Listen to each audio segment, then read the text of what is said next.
Today we are going to discuss this poem, Daffodils, by William Wordsworth, who was one of the greatest poets of English literature. This poem shows us his love for nature and the beauty of his style when he talks about nature. Let's see what he says about daffodils. Daffodils, it's a kind of flower, a yellow colored flower. Let's see what he says about these flowers.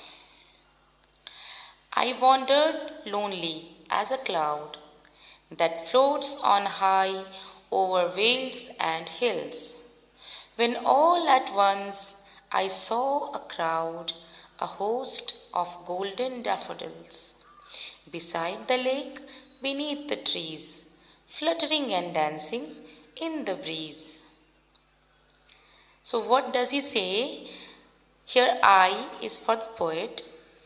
I wandered lonely as a cloud.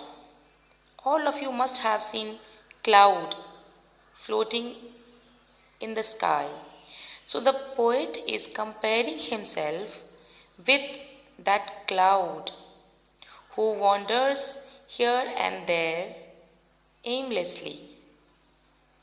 Okay, so he is as lonely as a cloud and he is wandering like the cloud in the sky. So he was wandering in the sky that floats on high over vales and hills, and clouds float where? They float high over vales and hills. Vales are here valleys and hills. When all at once I saw a crowd, a host of golden daffodils. So, what is this crowd and host? These are collective nouns. Okay, so they are a great collection of daffodils. So he saw daffodils in great number. And where does he see this? Beside the lake, beneath the trees, fluttering and dancing in the breeze. And what these flowers were doing? They were fluttering and dancing in the breeze.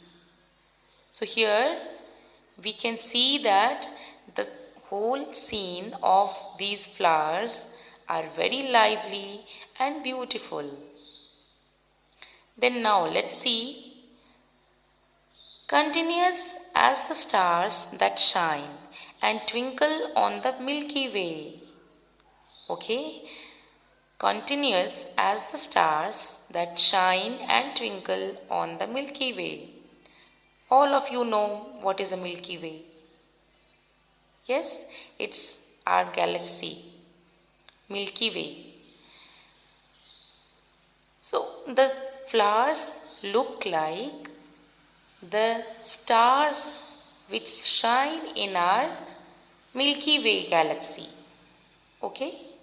Flowers are compared to stars. They stretched in never-ending line along the margin of a bay. Here, this bay is, like in SST, all of you have learned this bay. What is a bay? It's a water body, like Bay of Bengal and all. So here, there is no bay like that, but here also we have a water body, and that is, what is that? Beside the lake. Okay, so lake is the bay here.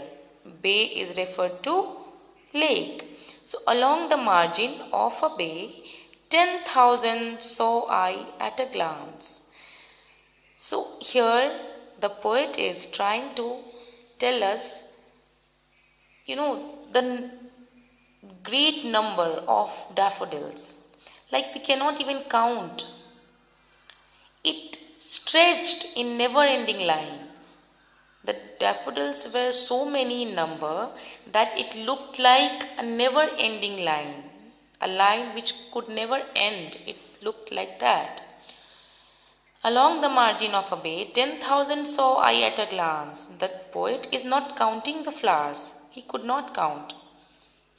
He is just giving us an example, like at least they may be they may be 10,000 in number, tossing their heads in sprightly dance. Here in these two stanzas, many poetic devices have been used, and about these poetic devices I will talk in class, or I will make another video for this. We will have to talk about that, but we will talk about that in our coming sessions. So 10,000 saw I at a glance, tossing their heads in sprightly dance. So all these flowers looked very happy. They were bright, they were shining, they were dancing. So they were so happy. Okay, so then we have next page.